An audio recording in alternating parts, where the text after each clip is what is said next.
proceed with today's class. Newton's first law will start it today. तीन चीज़ें background में लेके हम लोग चलेंगे, वो आपको याद रखना है कि पहला चीज़ जो आपको याद रखना है वो ये है कि distance of centre of mass, distance of centre of mass of a body from an axis is given by, हाँ कोई बताएंगे formula? XCM is equal to क्या था? Summation of MI XI by summation of MI। इसमें XI क्या था? Distance of centre of mass of MI from the axis, है ना, जिस एक्सिस से ले रहे हैं। दूसरा चीज ये देखिए, if individual masses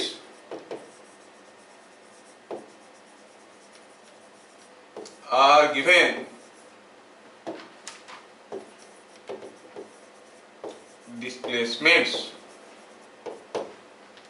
displacements, then displacement of center of mass is equal to dxcm given by summation of mi dxi by summation of mi। Remember this is displacement, so vector। दो चीज हुआ। तीसरा चीज आपको क्या याद रखना था? If by displacing individual masses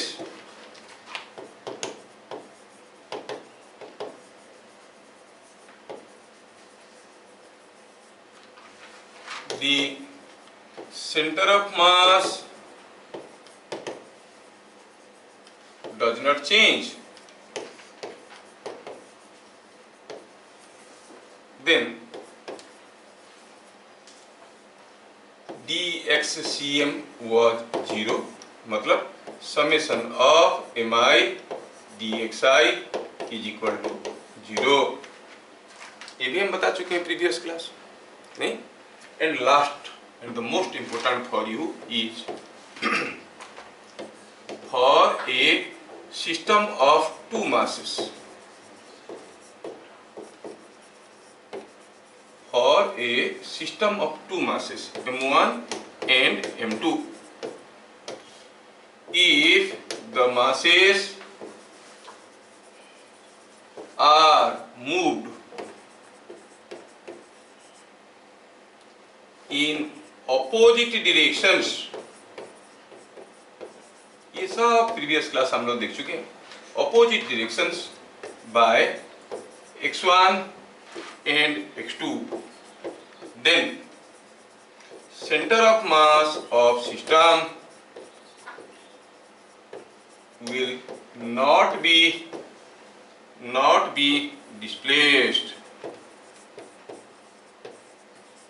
if, क्या कंडीशन था? क्या किसी को याद है? m1 x1 is equal to m2 x2। क्या मैं बताया था ये सारा चीज? यस, दो मास है m1 और m2, दोनों को अपोजिट डायरेक्शन में मूव करवाया गया। m1 को इधर लिया गया x1, m2 को इधर लिया गया x2। उसके बावजूद सेंटर ऑफ मास जहां था वहीं रहा, मतलब m1 x1 must be equal to m2 x2। इतना चीज को लेके हम लोग आगे बढ़ेंगे। चलिए, let us start with Newton's first law.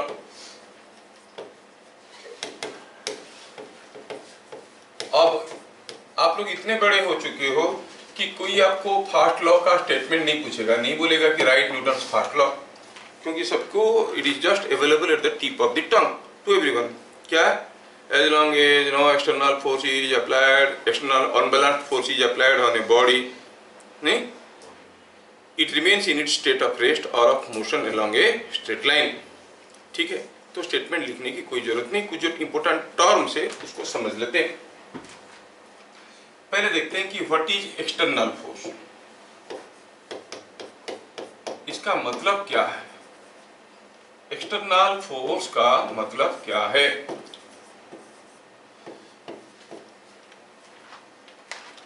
ठीक है, अब ये एक्सटर्नल फोर्स जो है, जब भी हम कोई फोर्स एक्शन में आता है, there must be an agent जो कि फोर्स अप्लाई कर रहा है, and there must be an object on which the force is applied. दोनों में से कोई एक गायब रहेगा तो फोर्स हो ही नहीं सकता। एक फोर्स लगाने वाला, दूसरा फोर्स जिसके ऊपर लगाएगा, दोनों में से दोनों को होना जरूरी है। तो एजेंट फोर्स लगाता है ऑब्जेक्ट के ऊपर। अब क्या है कि जब एजेंट फोर्स लगाता है ऑब्जेक्ट के ऊपर, ऑब्जेक्ट का अपना एक बाउंड्री है, एजेंट का अपना एक बाउंड्री है। अगर एजेंट ऑब्जेक्ट की बाउंड्री के अंदर है तो जो फोर्स लगाएगा उसको हम कहेंगे इंटरनल फोर्स। ध्यान रहे, कहीं भी बुक में ये डेफिनेशन वगैरह दिया नहीं है, इसलिए बच्चे बड़े कंफ्यूजन में रहते हैं। अगर एजेंट ऑब्जेक्ट की बाउंड्री के अंदर है तो उसको हम कहेंगे इंटरनल फोर्स। अगर एजेंट ऑब्जेक्ट की बाउंड्री के बाहर है तो हम कहेंगे एक्सटर्नल फोर्स। तो एक्सटर्नल फोर्स क्या हुआ? The force applied by an agent who is outside the boundary of the object। Object का जो अपना बाउंड्री है उस बाउंड्री के बाहर का कोई है तो ये क्या कहेंगे? ये है external force, else it is called internal force। तो एक्सटर्नल फोर्स का ऑपोजिट में इंटरनल फोर्स आता है। And now why to write what is internal force? else means otherwise it is called internal force। तो जब भी आपको कोई फोर्स के बारे में पूछा गया और पूछा गया बताओ ये एक्सटर्नल फोर्स है कि इंटरनल फोर्स है, आपको देखना है कि वो फोर्स कौन लगा रहा है, किसके ऊपर लगा रहा है। लगाने वाला फोर्स, जो फोर्स लगा रहा है वो ऑब्जेक्ट की बाउंड्री के अंदर है कि बाहर है। नहीं, जैसे हम लोग प्रीवियस क्लास में भी डिस्कशन किए थे एंड वी वर सरप्राइजिंग कि यहाँ पर कोई एक बॉल है, यहाँ पर कोई एक कीड़ा है और ये कीड़ा इसके अंदर चल रहा है, तो ये अंदर से फोर्स दे रहा है बॉल के ऊपर और बॉल मूव कर रहा है। हम लोग सरप्राइज कर रहे थे कि हाउ कम न्यूटन लॉ कहता है कि जब तक एक्सटर्नल फोर्स नहीं देंगे और ये इंटरनल फोर्स से मूव कर रहा है। खैर हम लोग उस पॉइंट में आएंगे। फिलहाल कीड़ा जो फोर्स दे रहा है बॉल के ऊपर क्या है? इंटरनल फोर्स है कि एक्सटर्नल फोर्स है? इंटरनल फोर्स है। अगर हम कहेंगे कि आप यहाँ पे खड़े होके किसी एक कार को बाहर से ढकेल रहे हो तो आप कहोगे आप जो फोर्स दे रहे हो वो एक्सटर्नल फोर्स है। And at the same time suppose हम कहेंगे कि हम जो फोर्स लगा रहे हैं, कोई आदमी कोई कार के अंदर बैठा है, think of this is a big car and the man is now sitting inside the car और वो सामने वाला सीट को पुश कर रहा है। ये आदमी ऐसे बैठ के सामने वाला सीट को पुश कर रहा है, तो ही is giving internal force on the car और एक्सटर्नल फोर्स? Internal force. ये समझ में आ गया। अब नेक्स्ट पॉइंट में आते हैं, द अदर ऑब्जेक्टिव। एडजेक्टिव क्या है? दैट इज बैलेंस्ड और अनबैलेंस्ड फोर्स। जब ये आदमी इसके ऊपर एक फोर्स लगाया, ये जो फोर्स लगाया कार के ऊपर नेट फोर्स क्या है? जो फोर्स आदमी ने लगाया। तो this external force is unbalanced external force. समझ में आ क्या? It's a unbalanced external force. अच्छा, अगर हम कहेंगे थोड़ा सा केस और भी बदल देते हैं for your understanding, let us make it another simpler one, क्योंकि क्लैरिटी नहीं होने से लॉ को समझना बड़ा मुश्किल हो जाता है। सपोजिंग हम कहेंगे कि यहाँ पर कोई ट्रक है और इस ट्रक पे कोई आदमी खड़ा है, ठीक है ना। ये आदमी यहाँ पे खड़े होके ट्रक को पुश कर रहा है। ये आदमी एक्सटर्नल फोर्स दे रहा है कि इंटरनल फोर्स? कैसे इंटरनल दिया भाई? ट्रक का बाउंड्री के बाहर है, वो एक्सटर्नल फोर्स दे रहा है। दे रहा है कि नहीं दे रहा है?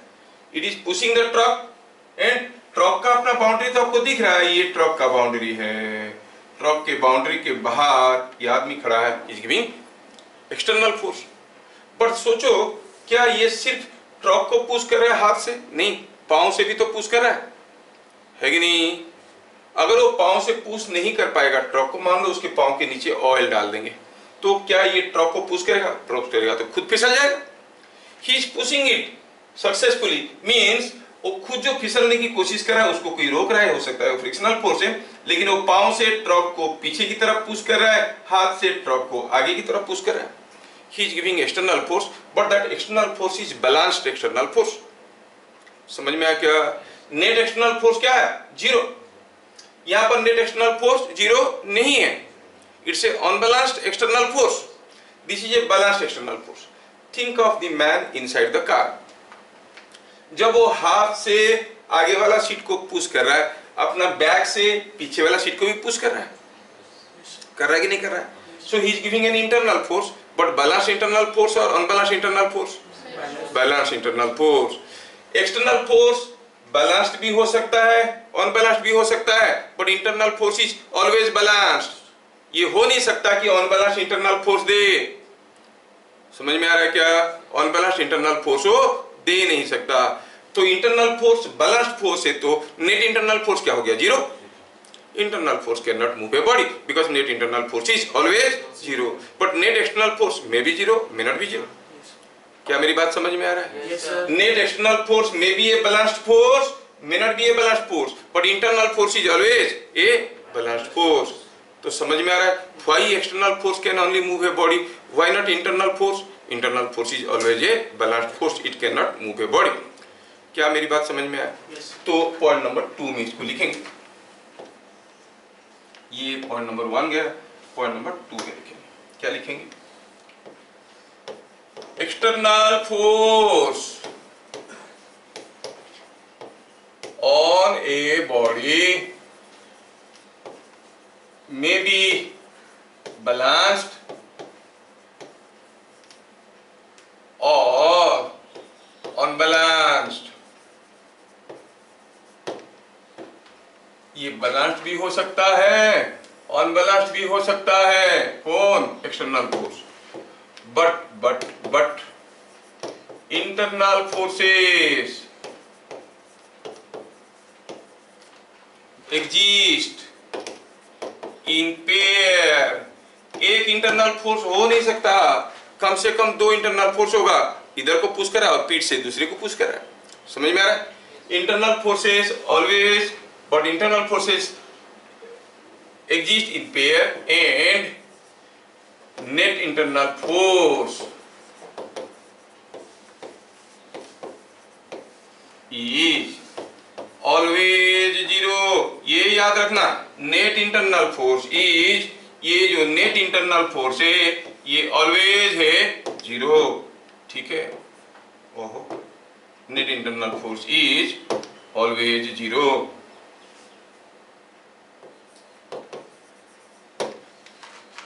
Net internal force is always balanced और जीरो। तो कौन सा फोर्स किसी बॉडी को मूव करवा सकता है? Balanced external force? No. Internal force? No, वो तो ऐसे ही बैलेंस्ड है। रह गया अनबैलेंस्ड इंटरनल फोर्स। इसलिए लॉ में कहा जाता है कि as long as no external unbalanced force is applied, a body at rest will remain at rest, if it is moving it will keep on moving. तो लॉ का पहला statement यहां पर आता है, as long as no external unbalanced force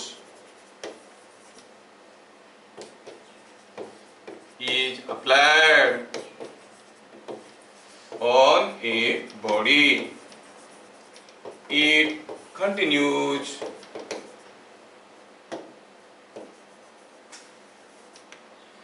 in its state of rest,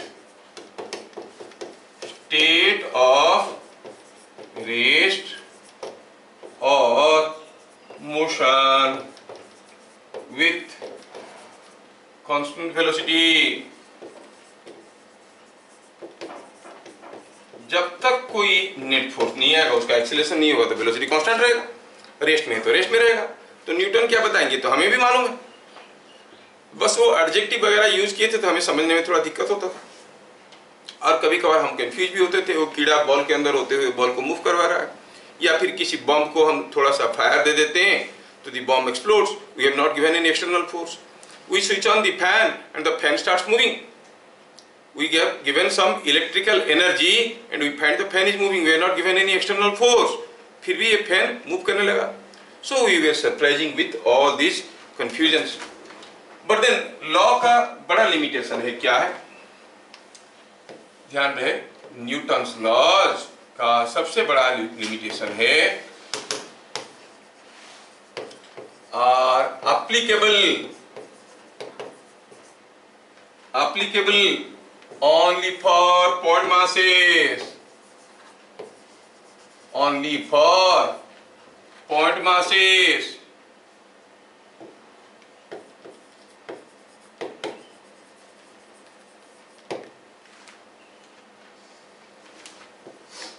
ये Newton's law सिर्फ point masses के लिए है, एक्सटेंडेड मासेस के लिए है, एक्सटेंडेड मासेस के लिए नहीं है.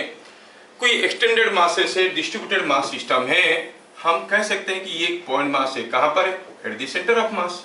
मतलब law is applicable to the centre of mass. समझ में आया? जब तक एक्सटर्नल फोर्स, अनबैलेंस्ड फोर्स नहीं आया, a body will remain at rest. No, the centre of mass of the body will remain at rest or keep on moving with constant velocity. Cone, center of mass, not the body. Don't look at the body. When you supply electrical energy, the fan starts moving. You say I have not given any external force, but the fan is moving. But look at the center of mass of the fan. Is it moving? No, it will not move. है कि नहीं? Fan तो move नहीं करेगा.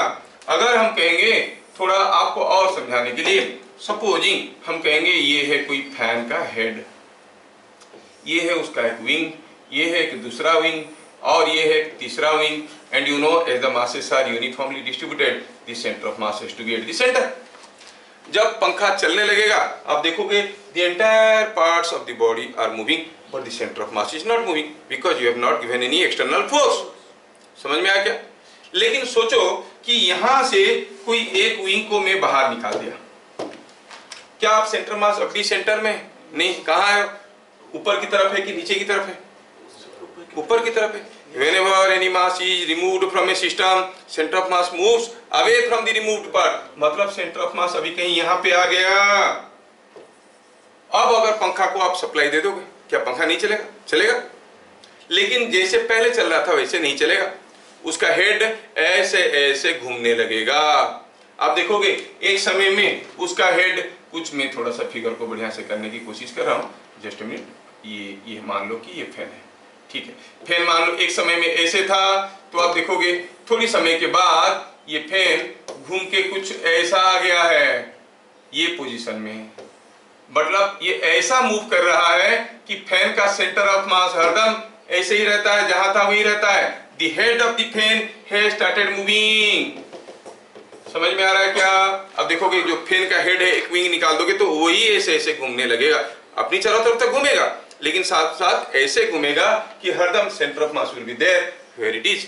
और थोड़ी समय के बाद अगर देखोगे तो आप देखोगे कि ये जो फैन है, ये फैन है, ये कुछ यहाँ पे कैसे मान लो कि ऐसे आया, ये फैन थोड़ा घूम के पूरा ऐसे आ गया.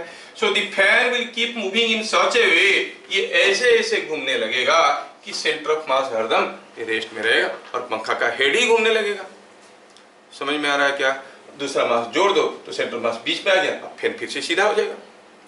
इसलिए फैन का जब विंग्स वगैरह सेट करते हैं, थोड़ा सा किसी विंग अगर टेढ़ा हो जाता है, सेंट्रल मास डिस्प्लेस हो जाता है, फिर तो फैन तो हिलने डुलने लगता है. ठीक है, फैन सीधा नहीं घूम सकता, थोड़ा सा भी अगर टेढ़ा हो गया तो. समझ में आया क्या? तो हम लोग फिर से बैठ गए. हमारा कहने का मतलब ये है कि जब तक कोई एक्सटर्नल फोर्स नहीं आएगा, अगर कोई बॉडी रेस्ट में है वो रेस्ट में रहेगा और मूव कर रहा है तो it will keep on moving with constant velocity. When we say a body we talk about the centre of mass. And when we say about centre of mass, it may be a single body, it may be a combination of number of bodies. बहुत सारा masses भी है, तो उनके ऊपर जब तक external force नहीं आएगा तो देखोगे कि वो सब मूव कर रहे होंगे, लेकिन उनका सेंटर ऑफ मास मूव नहीं कर रहा होगा. समझ में आ रहा क्या? अगर किसी एक सिस्टम का सेंटर ऑफ मास रेस्ट में है, एक्सटर्नल फोर्स, अनबैलेंस्ड फोर्स नहीं आया, तो उसका सेंटर ऑफ मास रेस्ट में रहेगा. बॉडी के डिफरेंट पार्ट्स मूव करते हुए नजर आएंगे, लेकिन सेंटर ऑफ मास रेस्ट में रहेगा. ये जो प्रॉपर्टी है by virtue of which the centre of mass tends to be at rest is called inertia of rest. आप जानते हो नहीं? चलो इनर्शिया ऑफ रेस्ट से हम लोग लिखना शुरू करते हैं। Let us see inertia of rest क्या कहता है? It is the property of a body or system of masses at rest by virtue of which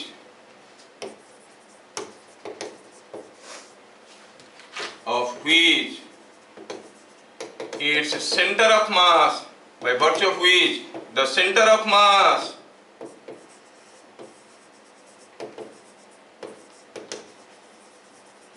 of the body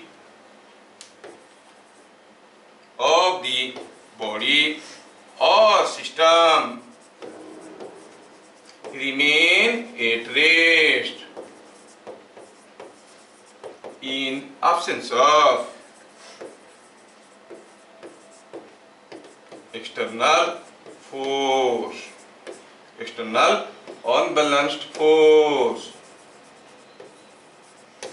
जब तक एक्सटर्नल अनबैलेंस्ड फोर्स नहीं आया तो centre of mass of the body और the system will remain at rest. If it is at rest that is what is called inertia rest. समझ में आया क्या? आप छोटे छोटे एग्जांपल्स ले सकते हो जो आपकी ट्रेडिशनल एग्जांपल है लोअर क्लासेस का। जब आप कैरम खेलते हो, व्हाइल प्लेइंग कैरम बोर्ड, आप देखोगे कि you arrange your dots like this, एक के ऊपर दूसरा ऐसे करके डॉट्स रखते हो और ये जो डॉट्स है ऐसे रहेंगे एक के ऊपर दूसरा। और अगर आप स्ट्राइकर से मारते हो तो हो सकता है कि नीचे वाला निकल के भाग जाएगा, लेकिन बाकी जो कलम ऑफ डॉट्स थे वो बैठे रहेंगे अपनी जगह। ऐसा होता है कि नहीं होता है? If you throw a striker with high speed तो इसको मारेगा, नीचे वाला निकल जाएगा, बाकी जब अपनी जगह पड़े रहे, क्योंकि वो रेस्ट में थे तो रेस्ट में रहे। नहीं, किसी एक ग्लास के ऊपर आप एक पोस्ट कार्ड रख दो और उसके ऊपर एक कॉइन रख दो, अगर पोस्ट कार्ड को जोर से मार दोगे क्या कॉइन फेंका जाएगा? नहीं, वो तो ग्लास के अंदर गिर जाएगा, क्योंकि रेस्ट में था तो रेस्ट में रहता है। नहीं, अच्छा सपोज हम कहेंगे कि हमारे पास ये कोई एक स्क्रू ड्राइवर है, ये एक स्क्रू ड्राइवर है, ये स्क्रू ड्राइवर में चलो मैं आपको समझाने के लिए एक आलू लगा देता हूँ, this is what is a potato, ठीक है ना। अब मैं क्या करता हूँ, इस स्क्रू ड्राइवर को ऐसे पकड़ के रखा हूँ, इसका जो स्टील वाला पार्ट बाहर है, आलू लगा हुआ है, मैं इसको ऐसे करके इधर से मारूंगा, ऐसे करके मारूंगा, तो क्या लग रहा है आपको कि आलू यहीं पे रहेगा कि धीरे धीरे पीछे की तरफ आएगा कि धीरे धीरे आगे की तरफ जाएगा? पीछे की तरफ आएगा, क्योंकि जैसे मैं इसको जोर से स्ट्राइक करूंगा बाय इनर्शिया ऑफ रेस्ट आलू अपनी जगह रह जाएगा, ये अंदर से भाग जाएगा, तो रिलेटिवली लगेगा कि आलू पीछे आ गया। बार बार मारोगे तो ये आलू ऐसे आके यहाँ पे पहुंच जाएगा। नहीं,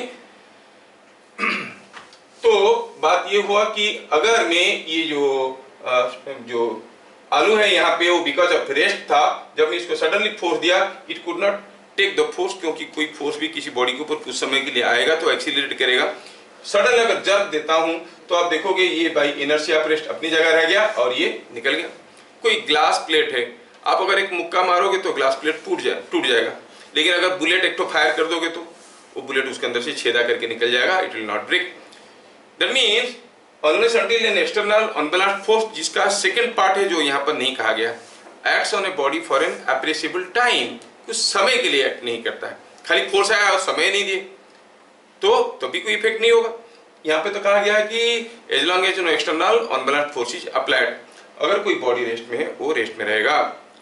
समझ में आया क्या? जब हम कोई बुलेट फायर करते हैं, बुलेट तो जाता है उस शीशे के अंदर से, लेकिन इतना कम समय में जाता है कि शीशे को तोड़ने के लिए मौका नहीं मिलता, उससे पहले वो निकल जाता है। समझ में आ रहा है? यस। तो ये ट्रेडिशनल एग्जाम्पल से आपकी स्कूल बुक वाले आप जानते होंगे। कोई बस में जा रहे हो और या बस पे खड़े हो, बस चलने लगा तो इनर्शिया ऑफ रेस्ट के चलते आप किधर को गिर जाते हो, आगे की तरफ कि पीछे की तरफ? पीछे की तरफ गिर जाते हो, it is inertia of rest. So inertia of rest का मेनी एग्जाम्पल्स यू नो, नहीं तो क्लास 10 लेवल में पढ़ते हैं। अभी हम लोग अपने वाले कंसेप्ट को देखेंगे। अपना वाला कंसेप्ट क्या कहता है it is the property of a body और सिस्टम ऑफ मासेस। ध्यान रखना, it is the property of a body और सिस्टम ऑफ मासेस। ये चीज को ध्यान रखना। मैं यहाँ पर कुछ एक्स्ट्रा चीज ऐड कर दिया हूं, प्रॉपर्टी ऑफ ए बॉडी और सिस्टम ऑफ मासेस। ये जो चीज है बुक में आपको सिस्टम ऑफ मासेस करके मेंशन नहीं है, इसे प्रॉपर्टी ऑफ ए बॉडी और system of masses by virtue of which the centre of mass of the body और the system remains at rest. ठीक है, in the absence of external unbalanced force. Let me give you one prominent example for it. Supposing, थोड़ा ध्यान से देखो, यहाँ पर कोई एक आदमी है। सपोज हम कहेंगे एक आदमी यहाँ पे बैठा हुआ है, और कहाँ पे बैठा हुआ है, मान लो कि ये कोई चेयर के ऊपर बैठा हुआ है, व्हील चेयर के ऊपर बैठा हुआ है। Here is a wheel chair, the wheel chair can move. यहाँ पर कोई एक दूसरा आदमी है, ये मान लो ये हो गया पहला आदमी, और इसको ऐसा करते हैं, ये हो गया दूसरा आदमी। ये एक दूसरा आदमी है, वो यहाँ पे बैठा है। Now they are all sitting on a smooth surface. थोड़ा इमेजिन करो, चलो मानते हैं कि ये आदमी का मास कुछ 40 केजी है, दुबला पतला सा है, और ये कुछ 60 केजी वाला आदमी है। अब दोनों बैठे हुए थे, और क्या हुआ, दोनों ने किसी एक रस्सी को पकड़ के एक दूसरे को खींचने लगे। Now they pull each other by a rope. ध्यान से देखो, when they pull each other by a rope, let me consider the two persons as a single system. अगर हम कहेंगे ये मिलके एक सिस्टम है, हम सिस्टम किसको लेंगे वो हमारे ऊपर डिपेंड करता है। नहीं, किसको लेके फैमिली बनाते हैं। हमारे घर में मम्मी पापा भाई बहन को लेके फैमिली बन गया। किसी के घर में तो इतना मिलजुल जाते हैं, नेबर को लेके भी फैमिली बना देते हैं। कुछ भी छोटे छोटे काम में उन लोगों को बुलाते हैं, फैमिली फ्रेंड बोलते हैं, है कि नहीं। और कुछ घर में तो पूरा न्यूक्लियर फैमिली होता है, मम्मी पापा बेटा बेटी बस, और टॉमी पपी कुछ है तो नहीं, ये फैमिली है। फैमिली के अंदर कुछ भी फोर्स होता है तो इंटरनल फोर्स होता है। आप अपनी बहन को एक थप्पड़ मार दोगे, कुछ नहीं होने वाला है। बगल वाली लड़की को एक थप्पड़ मार दो, पुलिस आ जाएगा, एक्सटर्नल फोर्स हो गया। Because now you are not a part of that family. How you define your family decides कि what is the boundary of your system. System से बाहर अगर कोई फोर्स आएगा तो हम एक्सटर्नल फोर्स कहेंगे, अंदर से आएगा तो इंटरनल फोर्स कहेंगे। अब देखो, ये दोनों आदमी को चलो हम सिस्टम मानते हैं। क्या बता सकते हो ये जो सिस्टम है, ये सिस्टम का सेंटर ऑफ मास कहाँ है? बीच में है, कि बीच वाले पॉइंट से लेफ्ट में है कि राइट में? ऑब्वियसली राइट में है, क्योंकि अगर ये 40 केजी ये 40 केजी होता तो सेंटर ऑफ मास बीच में होता है। सोचो कि ये 40 केजी ये 40 केजी है, यहाँ पर हम एक्स्ट्रा 20 केजी जोड़ दिए। जब 20 केजी एक्स्ट्रा ऐड कर देंगे, whenever any mass is added to the system, center of mass shifts towards the added mass। मतलब सेंटर ऑफ मास अब यहाँ पे नहीं, ये 60 केजी वाले के पास है। चलो ठीक है, अब ये दोनों एक दूसरे को खींचने लगे। Think of their three body diagrams. अब अगर मैं पूरा को एक सिस्टम मान लेता हूँ, if I think this whole thing as a system, ये पूरा चीज को अगर मैं सिस्टम मान लेता हूँ, तो ये जो सिस्टम है इनके बीच में जो खींचातानी हो रहा है, that is a internal force of the system. बाहर से कोई फोर्स तो आया नहीं, और लॉ कहता है कि कोई मूव नहीं करेगा जब तक एक्सटर्नल फोर्स नहीं आया। If a system is at rest it will remain at rest. लेकिन हम लोग इसको मॉडिफाई करके रिफाइन कर दिए, जब तक एक्सटर्नल अनबैलेंस्ड फोर्स नहीं आया, if a system is at rest the centre of mass will remain at rest. Parts में appear to move but centre of mass will not move. चलो चेक करके देखते हैं क्या बात हमारा सही है, सोचते हैं। अभी क्या हुआ कि सेंटर ऑफ मास यहाँ कहीं था, centre of mass was somewhere here. अब मैं जानता हूं कि ये थ्रेड से एक दूसरे को खींच रहे हैं। अगर थ्रेड में टेंशन T है तो इसके ऊपर जितना फोर्स आ रहा है टेंशन, इसके ऊपर भी वही फोर्स आ रहा है, क्योंकि थ्रेड में हर जगह फोर्स बराबर है। अब ये फोर्स के चलते ये आदमी चलने लगेगा। ये आदमी का एक्सीलरेशन क्या होगा? F/40 है कि नहीं? और ये आदमी का एक्सीलरेशन इसका इधर को होगा तो इसका एक्सीलरेशन इधर को होगा। इसका एक्सीलरेशन कितना होगा? F/60। तो अब जैसे एक दूसरे को खींचेंगे, ये भी चलने लगेगा, ये भी चलने लगेगा।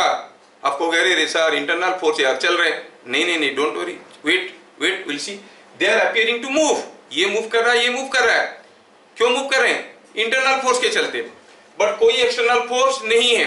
अब T सेकेंड में, कुछ समय T सेकेंड के बाद ये कुछ दूर गया होगा। कितना दूर गया होगा? ut plus half AT square. u तो 0 था, हाफ ए मतलब f/40 और t स्क्वायर। ये कितना दूर गया होगा इधर को, x2 कितना है, half f/60 into T square, मतलब t सेकेंड में ये इधर को गया होगा ये डिस्टेंस, ये इधर को आया होगा इतना डिस्टेंस। अब देखो तो what is m1 x1, 40 into this कितना हो गया, half f t square. What is m2 x2, 60 into x2 क्या हो गया, half f t square. What you observe, m1 x1 is equal to m2 x2, मतलब ये दोनों मूव कर रहे हैं लेकिन उनका centre of mass is not moving. ये मूव कर रहा है, ये मूव कर रहा है, लेकिन centre of mass is not moving. समझ में आ रहा है क्या, मतलब शुरू में सेंटर मास यहाँ था, थोड़ी देर के बाद ये आदमी यहाँ पर आया होगा, ये आदमी इधर आया होगा, लेकिन सेंटर मास तो वही होगा जहां था। Centre of mass will not change because no external unbalanced force is applied. क्या मेरी बात समझ में आ रहा है? ये बात है। तो सोचो और बताओ कि अगर दोनों एक दूसरे को खींचने के कारण आके मिलेंगे तो कहां पे मिलेंगे? Obviously they will meet at the centre of mass, they will meet at the centre of mass. ये नहीं हो सकता कि दो आदमी यहाँ पे खड़े हैं, उनका सेंटर मास बाहर कहीं पड़ा है। वैसे हो सकता है कि हम दोनों यहाँ पे खड़े हैं, हम दोनों का सेंटर मास उधर कहीं पड़ा है, वो तो नहीं हो सकता। नहीं, तो when the two persons will meet, they will meet at the center of mass. So are you able to feel Newton's first law? जब तक एक्सटर्नल फोर्स नहीं लगाएंगे, कोई बॉडी अगर रेस्ट में है और सिस्टम रेस्ट में है तो सेंटर ऑफ मास उसका रेस्ट में ही रहेगा। समझ में आया क्या? जैसे ये हो गया आपका एग्जाम्पल, आपने समझ गया। तो चलिए देखते हैं हम इस एग्जाम्पल को कितना समझ सकते हैं। अगर अभी ये स्टेटमेंट याद रखना है आपको, क्या था? For a two mass system centre of mass will remain at rest if m1 x1 is equal to m2 x2. If more than two masses are there, center of mass will remain at rest if summation of mi dxi is equal to 0. ये दोनों statement आपको बढ़िया से याद है। तो ये हो गया न्यूटन फर्स्ट लॉ का पहला पार्ट, इनर्शिया ऑफ रेस्ट। क्या कहता है? अगर कोई बॉडी और सिस्टम रेस्ट में है और उसके ऊपर जब तक कोई एक्सटर्नल फोर्स नहीं आया तब तक वो बॉडी रेस्ट, तो तब तक वो बॉडी का सेंटर ऑफ मास रेस्ट में रहेगा। नहीं, अगर हम कहेंगे कि सपोजिंग आई से here is a ball of mass से 6 kg और हियर इज अनदर बॉल से ऑफ मास 2 kg। अब इन दोनों को हम कोई एक लाइट रॉड से जोड़ दिए। लाइट रॉड का मतलब नहीं है कि अंधेरे में दिखेगा, it is a massless rod. Light rod मतलब मासलेस रॉड। अब इनका सेंट्रल मास कहाँ है? 6 kg के पास है कि 2 kg के पास है? मैं अगर 6 kg के पास है, मैं अगर इसके ऊपर 10 न्यूटन फोर्स लगाया और इसके ऊपर भी 10 न्यूटन फोर्स लगाया तो क्या होगा? तो आप देखोगे क्या ये रेस्ट में रहेगा? नहीं, जबकि हम देख रहे हैं my force is external okay but balanced.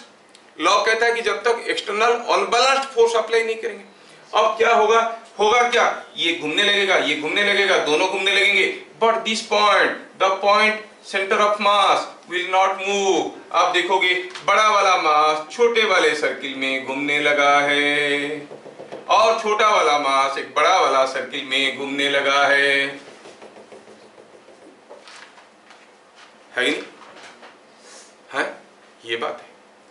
कभी कभार आप लोग देखे होंगे लड़कियां इस किस्म की गेम्स ज्यादा खेलते हैं, लड़कों को खेलते हुए कभी नजर नहीं आया। यही एक प्रजाति है जो ऐसा खेलते हैं। वो कौन? लड़कियां। वो क्या करते हैं? एक दूसरे का हाथ को ऐसे पकड़ के वो घुमाते हैं, खेलते हैं ऐसे पकड़ के घूम गोल गोल गोल गोल गोल घूमते हैं। कभी नहीं देखे होगे, तुम लोग ध्यान नहीं देते हो, ठीक है? हम लोग देते थे अपनी। अभी ये क्या आ गया? हाँ, तो लड़कियां जब ऐसे घूमते हैं तो देखोगे कि दोनों को ऐसे हाथ पकड़ लिया एक दूसरे का और गोल गोल गोल गोल बहुत स्पीड से घूमते हैं। तब वो उनको अगर आप सिस्टम मान लो कि बाहर से तो कोई फोर्स आ नहीं रहा है, एक्सटर्नल फोर्स नहीं, तो क्या होगा? सेंटर ऑफ मास कांस्टेंट रहेगा। नहीं, तो दोनों जब घूमेंगे उनका सेंटर ऑफ मास तो बीच में रहेगा ही। लेकिन मान लो उन दोनों में से एक लड़की थोड़ा दुबली सी पतली सी है, ऐसा मान लो। दुबली पतली मतलब उल्टा बोल रहे हैं, समझ में आना चाहिए, मोटी सी। और दूसरी लड़की जो है वो क्या है? थोड़ा पतली सी है। अब जब ये दोनों घूमने की कोशिश करेंगे तब क्या होगा? आप देखोगे मोटी वाली जो है वो अपनी जगह खड़ा है और खाली ऐसे ऐसे घूम रही, और पतली वाली उसके चारों तरफ गोल गोल घूम रहा है। Why? Because the centre of mass is close to the मोटी और द पतली। मोटी के पास है ना? तो आप ट्राई करके देख सकते हो। अगर जैसे हमारे पास भी कुछ बच्चे हैं एग्जाम्पल के लिए, नहीं उनको अगर लगा देते हैं तो वो अगर ऐसे पकड़ के घूमेंगे तो मोटू को ज्यादा रास्ता, बड़ा रास्ता घूमने की जरूरत नहीं पड़ेगा, छोटे रास्ते में घूमेगा, और पतलू लंबे रास्ते में घूमेगा। नहीं, are you able to feel these things? That means centre of mass will not be displaced as long as no external unbalanced force is applied. समझ में आया?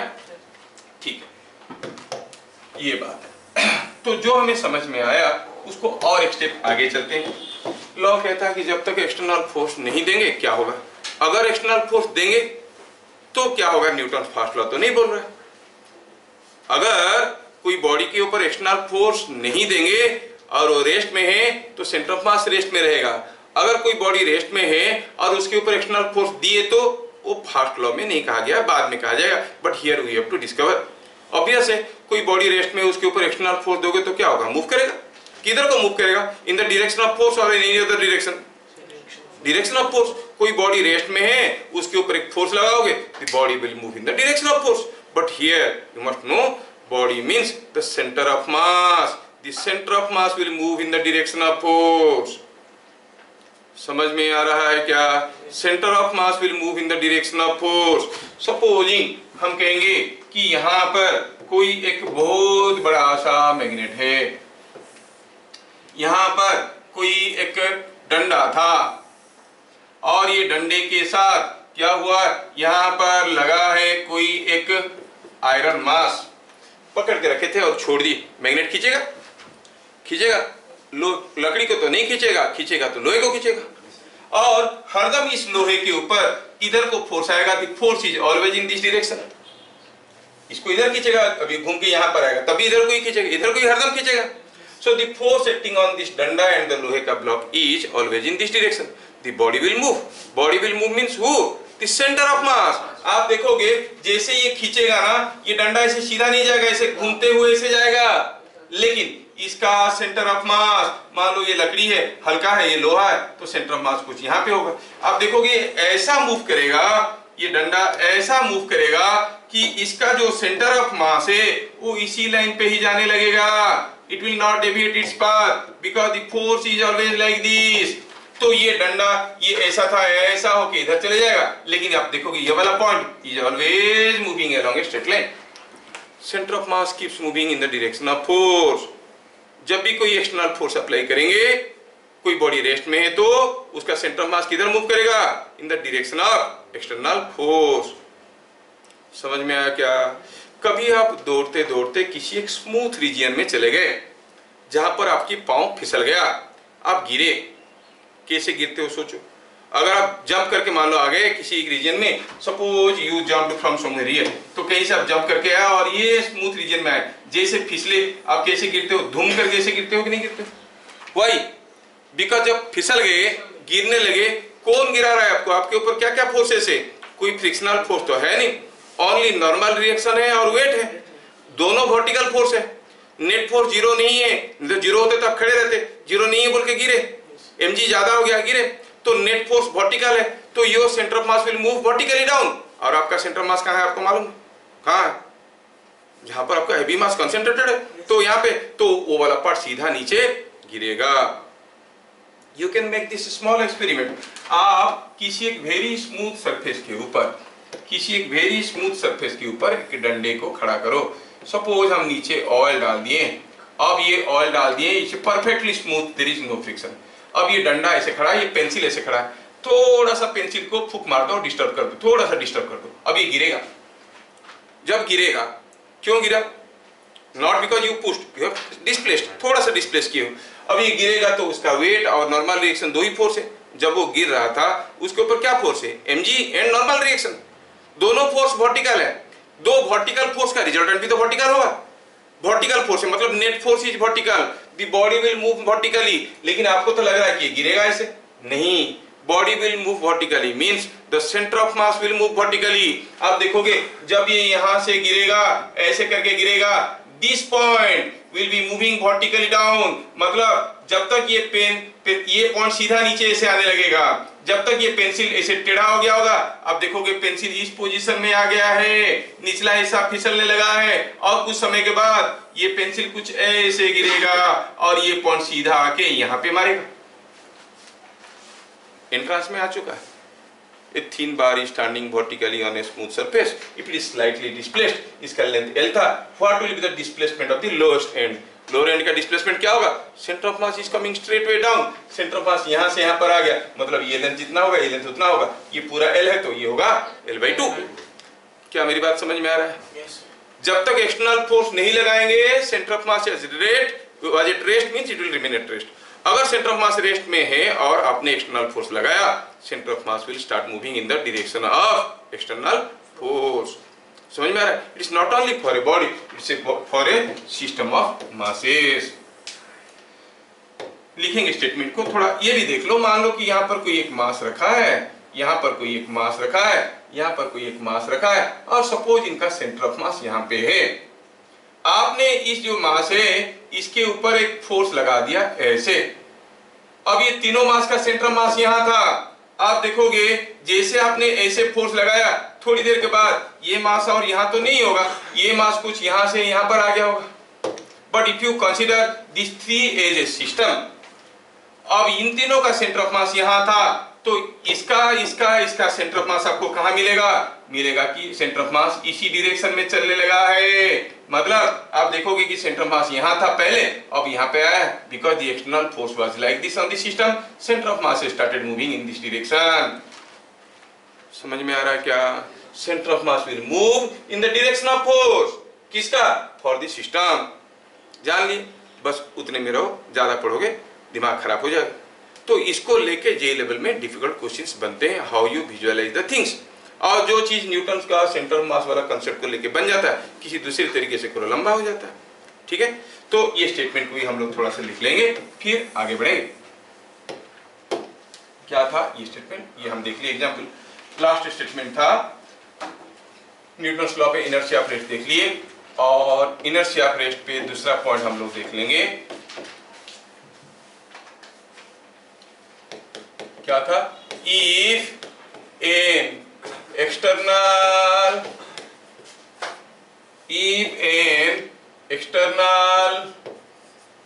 unbalanced force acts on a body or system of masses,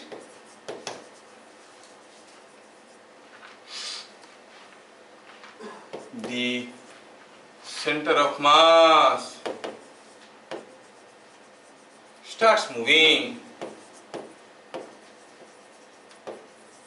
in direction of the force.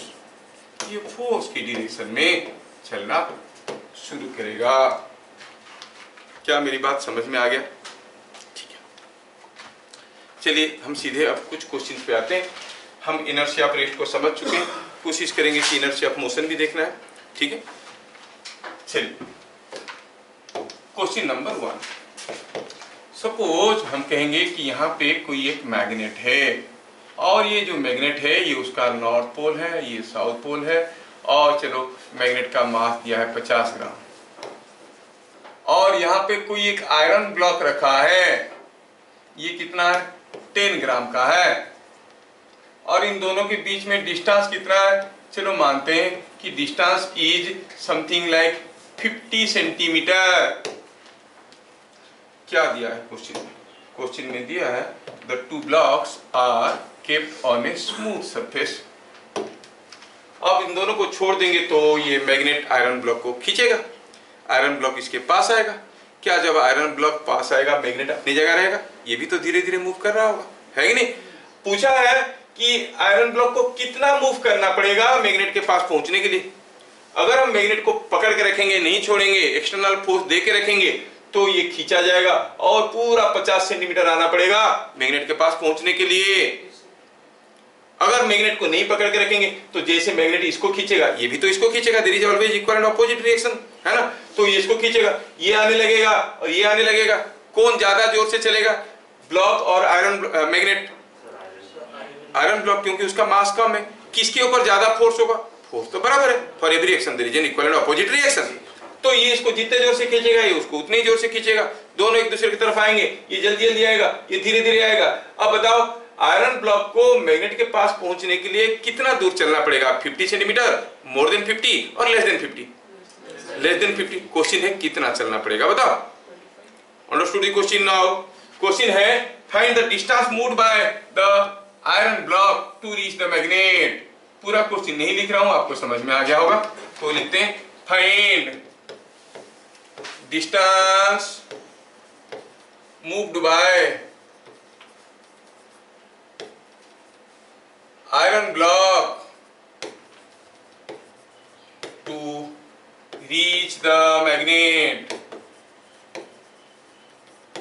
Question में clearly mention किया गया है कि you can ignore friction, there is no friction anywhere. तो friction को इग्नोर करना है। ये आयरन ब्लॉक कितना मूव करेगा आपको बताना है। आयरन ब्लॉक कितना मूव करेगा जानने के लिए हमको समझ में आना चाहिए कि आयरन ब्लॉक, हाँ, आयरन ब्लॉक कहां तक आएगा और मैग्नेट के पास पहुंचेगा। क्या लिखा है क्वेश्चन में? Neglect friction. तो मैं इसका पूरा सॉल्यूशन को एक्सप्लेनेटरी वे में लिखता हूं। सॉल्यूशन में इसे लिखेंगे considering magnet and a block is a system। हम किसी को भी सिस्टम बना सकते हैं, है कि नहीं? Magnet and block is a system.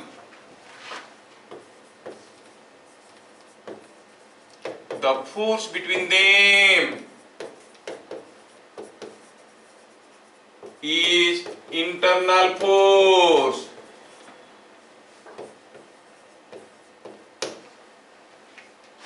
नहीं, आप किसी को भी सिस्टम बना सकते हो।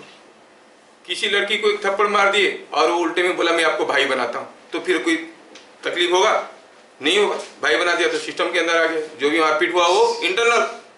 भाई नहीं बनाया तो फिर तो एक्सटर्नल, वो भी आएगा, उसके पापा आएंगे, उसके भैया आएंगे, सब मिलके आएंगे। They will give external forces on you, है कि नहीं? हाँ, तो ठीक है।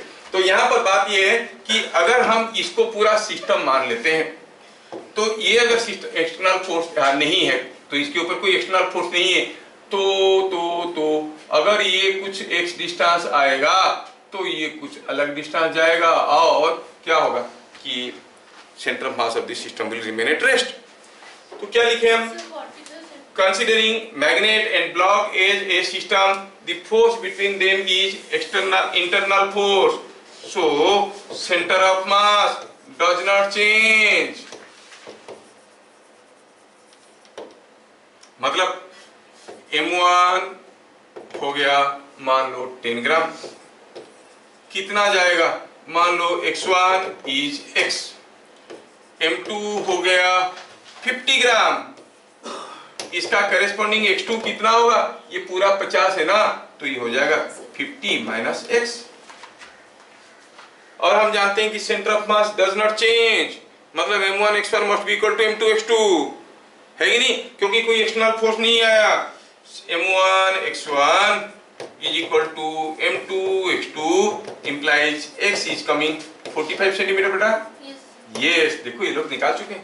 मतलब आयरन ब्लॉक को मैग्नेट के पास पहुंचने के लिए पूरा 50 सेंटीमीटर आने की जरूरत नहीं है, 45 सेंटीमीटर में काम निकल जाएगा।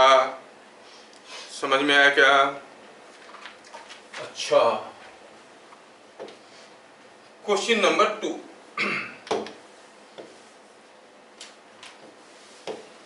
Suppose here is a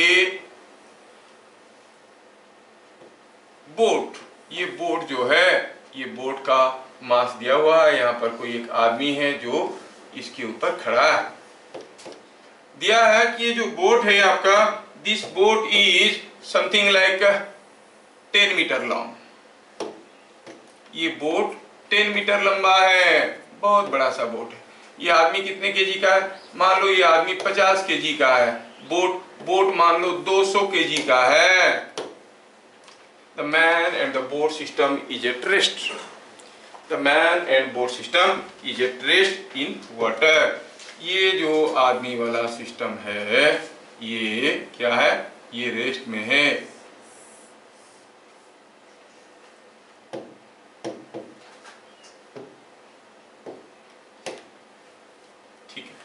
पानी में ये सारा चीज रेस्ट में बैठा हुआ।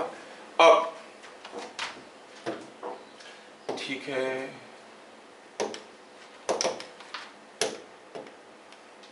In figure shown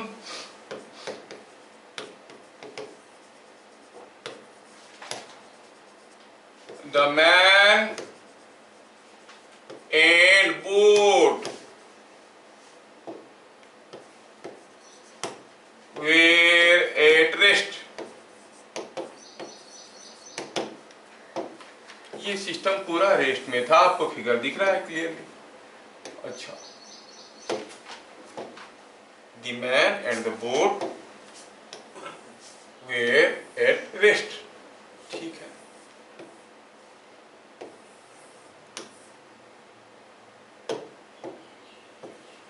If the man walks to the other end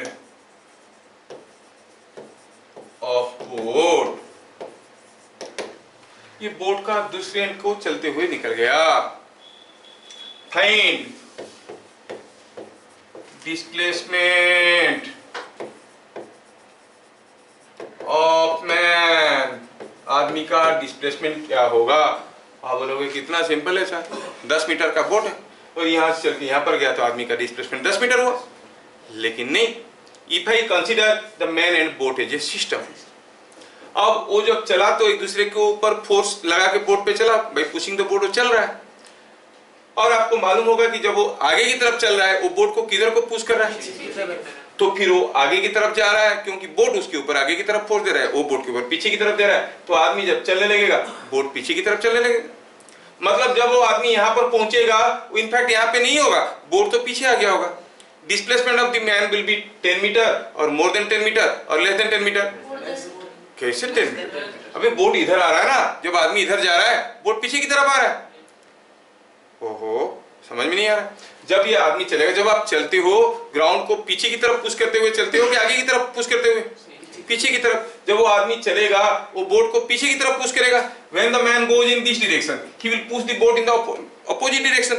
तो जैसे जैसे आदमी चलने लगा, बोट भी सरकने लगेगा। मान लो किसी एक पापोच पड़ा है कहीं और आप दौड़ के गए, उसके पाँव रख के जंप करके गए, तो पापोच किधर फेंका जाएगा? आप जिधर को जंप के उधर कि उल्टे डायरेक्शन में, क्योंकि आप पीछे की तरफ पुश करते हो। तो boat will move in this direction and when the man is moving, मतलब जब तक आदमी आके यहाँ पे पहुंचेगा, क्या बोट का ये वाला हिस्सा यहाँ पे होगा? नहीं, इधर आ गया होगा। तो डिस्प्लेसमेंट कितना हुआ आदमी का? 10 मीटर या उससे ज्यादा या उससे कम? उससे कम हो गया। कितना होगा? क्वेश्चन ये है। Got my question? अगर आपको समझ में आ गया, चलो सोचते हैं अब क्या होगा। ये आदमी का डिस्प्लेसमेंट कितना होगा अगर हम जानना चाहते हैं, तो हम तो देखें कि आदमी चलेगा, बोट पीछे जाएगा, बोट के ऊपर क्या फोर्स आ रहा है, कोई जानकारी नहीं है। We shall make use of Newton's first law. Newton's first law से सोचते हैं। Considering boat plus man as system, अगर इसको हम सिस्टम मान लेते हैं, आदमी और बोट को सिस्टम मान लिए। बेटा थोड़ा देख लो, हाँ हम न्यूटन की नजरिया से देख रहे हैं अभी। अब ये हो गया बोट, ये हो गया मैन। अब ये जो सिस्टम का सेंटर ऑफ मास है, ये सिस्टम का सेंटर ऑफ मास कहाँ है? बीच में है कि आदमी के पास है कि आदमी से दूर है? Where is the centre of mass of the system? बीच में है कि आदमी के पास है कि अदर एंड के पास है? आदमी के पास है। तो centre of mass of the system is somewhere here.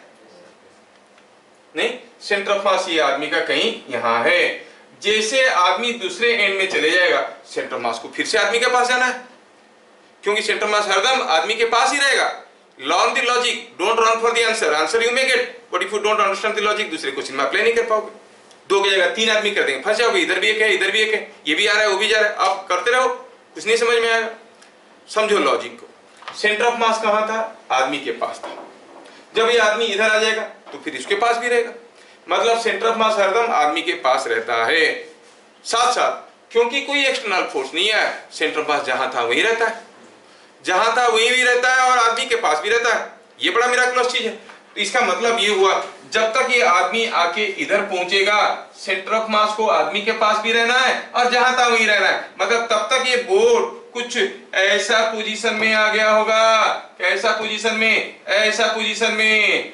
अब आप देखोगे कि वो आदमी यहां पर आ गया है और जो सेंटर ऑफ मास आदमी के पास तो है ही है और जहां था वही है। सेंटर ऑफ मास जहां था वही है और आदमी के पास भी है, मतलब जब आदमी इधर जाएगा ये बोर्ड पीछे की तरफ जाने लगेगा ऐसे। कितना दूर? सपोज गया x,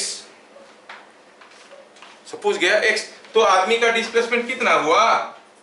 10 माइनस x, क्योंकि पूरा होता है 10, ये आ गया x। क्या मेरी बात समझ में आ रहा है? जब आदमी बोर्ड जाएगा पीछे की तरफ x तो आदमी जाएगा 10 माइनस x। क्यों? क्योंकि कोई एक्सटर्नल फोर्स नहीं है, सेंटर ऑफ मास जहां था वहीं रहेगा। क्या मैं समझा पा रहा हूं? समझ में आ रहा ना? तो सेंटर ऑफ मास जहां था वहीं है, वो आदमी के पास भी है।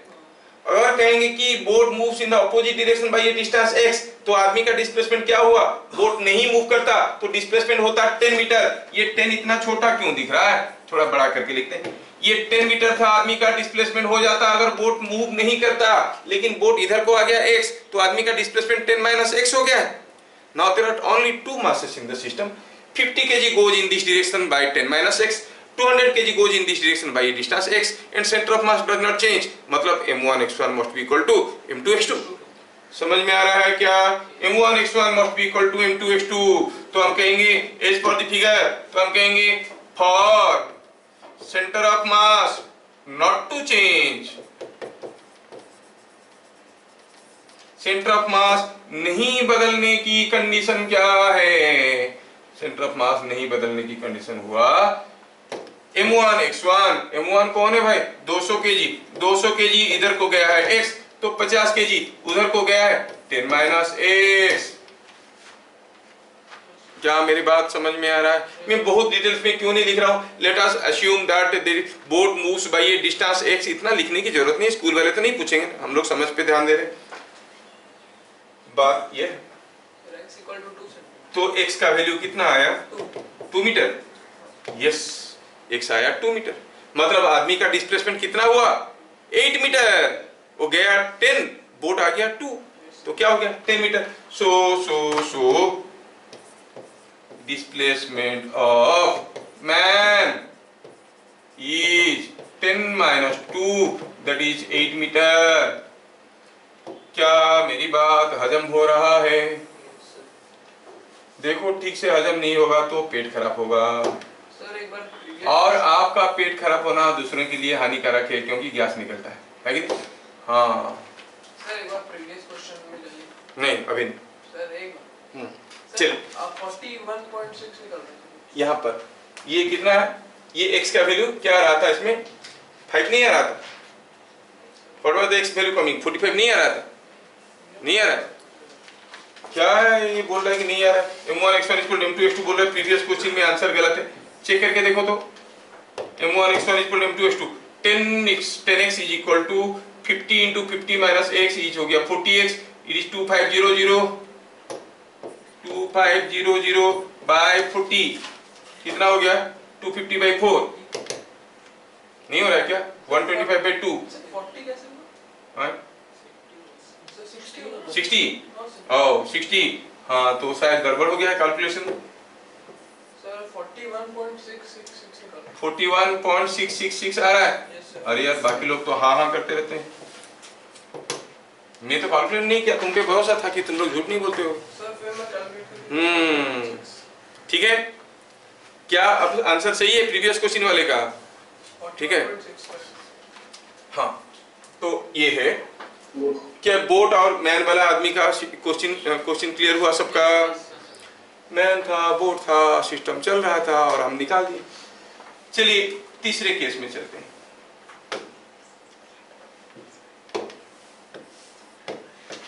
अब दिया क्या है?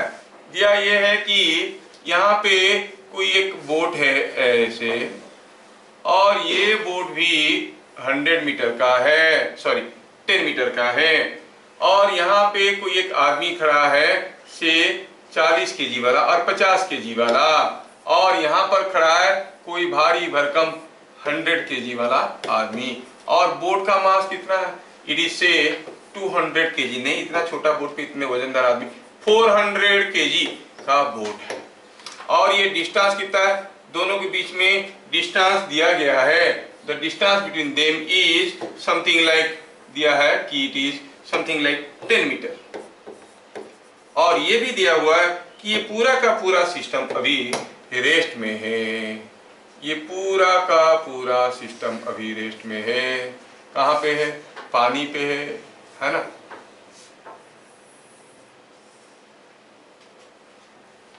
पूरा का पूरा सिस्टम अभी रेस्ट में है। आपको पूछा गया है कि बताओ कि अगर ये दोनों आदमी एक दूसरे की जगह बदल देते हैं, 50 kg वाला इधर जाएगा, 100 kg वाला इधर आएगा, पहला क्वेश्चन तो आपको ये है, क्या बोट मूव करेगा? अगर मूव करेगा तो किधर को करेगा? राइट को करेगा कि लेफ्ट को करेगा? लॉजिक लगाओ, ये दिस में भी है इंपॉर्टेंट पार्ट ऑफ क्वेश्चन। कितना मूव करेगा वो दूसरी पार्ट है, ठीक है। तो क्या लिखें क्वेश्चन में? क्वेश्चन में लिखेंगे कि यहां पर, सॉरी, यहां पर दो आदमी हैं और ये दोनों जो है ये ऐसे खड़े थे। The system was at rest if the two persons interchange their positions, what will be displacement of boat? Board का डिस्प्लेसमेंट कितना होगा? I hope you understood the question. लेकिन आप मेरे साथ साथ सोचो और चीजों को फील करो।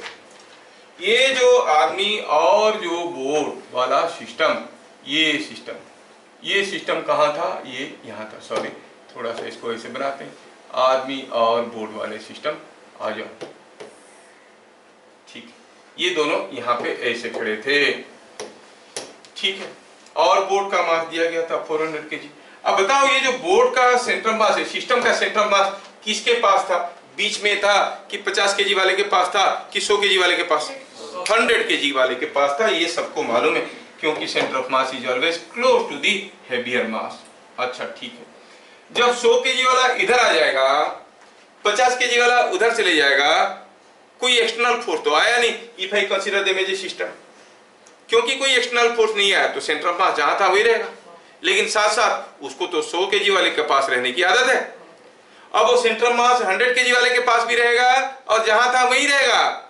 सोचो बाद में in the second case what you observe that this man of 100 kg is here. Second case में हुआ यूं है कि जो आदमी है 100 kg वाला वो इधर आ चुका है, 100 kg वाला आदमी इधर आ चुका है, और 100 kg 50 kg वाला आदमी इधर आ चुका है, और सेंटर ऑफ मास तो जहां था वही रहेगा और 100 kg वाले के पास रहेगा। तो मतलब ये कैसे रहेगा? बोट किधर को मूव करेगा? देखो तो, yes, the boat means to move to right. क्या बात समझ में आया? बोट को किधर जाना पड़ेगा? टुवर्ड्स राइट, तभी जाके सेंटर ऑफ मास 100 kg वाले के पास भी रहेगा और जहां था वही रहेगा। क्या बात समझ में आ रहा है? यस, ये बात है। तो बोट कितना मूव करेगा? चलो मानते हैं कि x मूव करेगा। एज सेंटर ऑफ मास और let boat moves by x। Suppose गड़बड़ी से आप क्या कर दिए, x को लेफ्ट को ले लिए, आंसर निकालोगे तो x का वैल्यू नेगेटिव आ जाएगा। समझ में आया? -2 मीटर टू द लेफ्ट आएगा, मतलब 2 मीटर टू द राइट। तो इसमें डरने वाली बात नहीं है। लेकिन अगर पूछेगा बोट किधर को जाएगा तो आपको ये दिमाग लगाना पड़ेगा कि हाँ बोट राइट को जाएगा, ठीक। अब ये let the boat moves by x, लेकिन अभी तो 3 मास है। 2 मास होने से सेंटर ऑफ मास नहीं चलने का कंडीशन हमारे पास था, क्या? m1x1 must equal to m2x2। यहाँ पर अभी 3 मास है, तो कौन सा फॉर्मूला लगाएंगे? Summation of mi dxi must be 0. The center of mass of the system will not move, means summation of mi dxi must be 0. तो पहले नोट तो करें, here m1 क्या है, किसी को ले लो m1, कौन है, 50 kg वाला आदमी m1 है, क्या उसका dx1 आपको मालूम है, हाँ वो गया इधर 10 मीटर और बोर्ड गया आगे, तो कितना हो गया 10 प्लस x, वो खुद गया बोर्ड के ऊपर 10 मीटर और बोर्ड आगे गया x, तो उसका डिस्प्लेसमेंट कितना हुआ 10 प्लस x. m2 कौन है, वो है 100 kg वाला आदमी, उसका dx2 क्या लिखेंगे, वो आया इधर को 10 मीटर और बोर्ड उधर को गया x, तो उसका डिस्प्लेसमेंट क्या हो गया 10 प्लस x और 10 minus x, 10 minus x, 10 minus x इधर को, 10 माइनस इधर को, मतलब हम लिखेंगे माइनस ऑफ 10 माइनस x. क्यों माइनस ले रहे हैं, समझ में आया क्या, क्योंकि इधर को आ रहा है. क्या बता सकते हो, m3 है 400 kg का बोर्ड, उसका dx3 क्या लेना चाहिए हमें x, हम तो वही अस्यूम किए, क्यों x गया इधर को गया. क्या बात समझ में आ रहा है. If so, then for center of mass not to change, for center of mass not to change, center of mass नहीं बदलने की कंडीशन क्या है, summation of mi dxi must be equal to 0. मतलब m1 dx1 plus m2 dx2 plus m3 dx3 is equal to 0. Value डालें 50 kg और उसका dx1 क्या था 10 plus x, it was 10 plus x. 100 kg उसका dx2 minus of, it was minus of 10 minus x. तो मैं ये चीज को माइनस कर देता हूं यहाँ पे और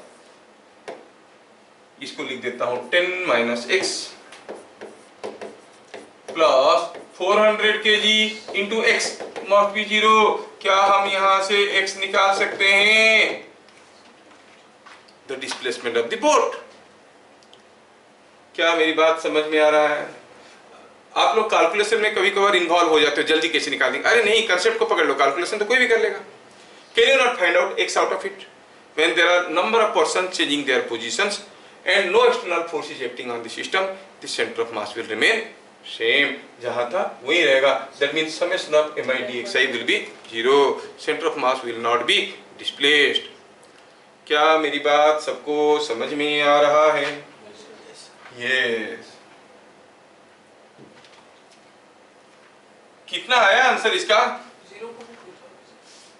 भाई कितना आया, x का वैल्यू कितना आया, निकालने में कितना देर है. 500 माइनस 1000 माइनस 500, इधर हो गया 500 और इधर हो गया 50x plus 150x 550x, 500 by 550 क्या इट इज 10 by 11 मीटर. नहीं नहीं वो ठीक है 10 by 11 ठीक है. तो ये हो गया हमारा x का value, that is what is the displacement of boat. क्या न्यूटन्स फर्स्ट लॉ समझ में आने लगा है, हैं? यस. अगला सपोज हम कहेंगे कि हियर इज ए बैलून. अब ये बैलून जो है, ये बैलून से कोई एक बंदर झूल रहा था और बैलून का मास है से 3 kg और बंदर का मास है ये 5 kg और ये सिस्टम रेस्ट में है, हवा में लटका हुआ. The system is at rest. Why, because इसके ऊपर एक अपथ्रस्ट आ रहा होगा इसलिए रेस्ट में. The system of balloon and monkey, the system of balloon and monkey is at rest if monkey lifts the thread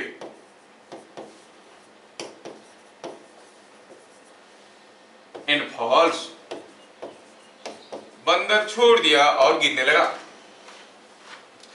Who will move faster? Who will move faster? Monkey और balloon, इनमें से कौन जल्दी जल्दी move करेगा? Question पूछा है। बंदर बैलून को पकड़ के झूल रहा था, छोड़ दिया, बंदर गिरने लगा, बैलून भागने लगा, कौन जोर से भागेगा, बैलून की बंदर? चलो सोचते हैं, ऐसे कैसे आप बोल सकते हो? बंदर जान पहचान है क्या तेरा? अपना कोई है? हाँ, जबरदस्ती बंदर। अच्छा चलो ठीक है। अब ये बंदर जो है बैलून को छोड़ देगा तो बंदर जोर से भागेगा कि बैलून जोर से भागेगा? चलिए अब ये सिस्टम रेस्ट में है। What is the net force on the system? Zero. ये सिस्टम इज एट रेस्ट, मतलब नेट फोर्स जीरो है। ठीक है, मान लो कि ये थ्रेड टूट गया। अगर ये पूरे को हम सिस्टम मार लेंगे तो थ्रेड में जो टेंशन है वो एक्सटर्नल फोर्स है कि इंटरनल फोर्स है? इंटरनल फोर्स है। तो पूरे को अगर हम सिस्टम मान लेंगे, थ्रेड का फोर्स क्या हो गया? Internal force. नहीं, और एक्सटर्नल फोर्स क्या क्या है? अगर ये पूरे को हम सिस्टम मान लेंगे, what are the external forces? जो फोर्स इनके ऊपर आ रहा है, कौन कौन सा फोर्स भाई? एक तो हुआ बंदर का वेट, नहीं ये हो गया बंदर का वेट। दूसरा क्या है? दूसरा इस बैलून का वेट। तीसरा क्या है? बैलून के ऊपर एक अपथ्रस्ट आ रहा होगा। These are all external forces. लेकिन टेंशन, टेंशन देखो इंटरनल फोर्स है, बैलून को भी खींच रहा है, बंदर को भी खींच रहा है। It is developing in pair, net internal force is zero on this system. इसको भी खींच रहा है, इसको भी खींच रहा है। Internal forces always exist in pair. They are always balanced. Net internal force is always zero. External force zero भी हो सकता है, नहीं भी हो सकता, नहीं। ये सिस्टम रेस्ट में है, मतलब external forces are there and net external force is zero. अब ये थ्रेड टूट गया, थ्रेड टूट गया तो कौन सा फोर्स में बदलाव आएगा? एक्सटर्नल फोर्स और internal force? Internal force. How does it matter? Internal force बदले ना बदले, बढ़े घटे, कोई फर्क पड़ता है क्या? उसके लिए तो कोई इफेक्ट होता जाता है नहीं, नहीं। तो एक्सटर्नल फोर्स जो जो था, ये टूटने के बाद भी ये फोर्स, ये फोर्स, ये फोर्स, ये सब फोर्सेस बरकरार है। मतलब net external force on the system is still zero. कब? थ्रेड टूटने के बाद, बंदर थ्रेड को छोड़ देने के बाद भी net external force is zero. पहले भी जीरो था, अब भी जीरो है। तो बैलून तो अभी भागेगा, बंदर भागेगा, लेकिन कोई एक्सटर्नल फोर्स नहीं आया। सेंटर ऑफ मास भागेगा क्या? नहीं भागेगा। सेंटर ऑफ मास जहां था वहीं रहेगा। दोनों का सेंटर ऑफ मास कांस्टेंट रहेगा। अगर दोनों का सेंटर ऑफ मास कांस्टेंट रहेगा, मतलब जब तक बैलून जाएगा कुछ ऊपर x1, बंदर जाएगा नीचे x2 and m1 x1 will be equal to m2 x2। मतलब 3x1 will be equal to 5x2। तो x1 बड़ा है कि x2 बड़ा है? 3x1 is equal to 5x2। x1 बड़ा है कि x2 बड़ा है? 3x1 is equal to 5x2।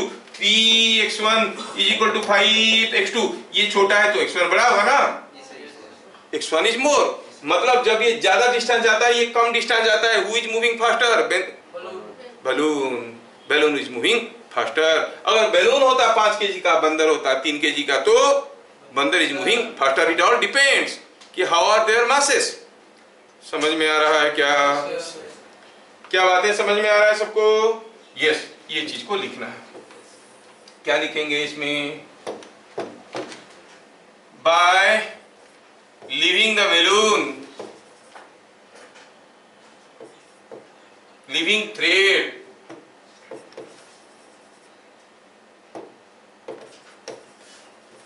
Net external force on system. System मतलब कौन? मंकी प्लस बैलून वाला सिस्टम। मंकी प्लस बैलून वाला सिस्टम रिमेन्स जीरो।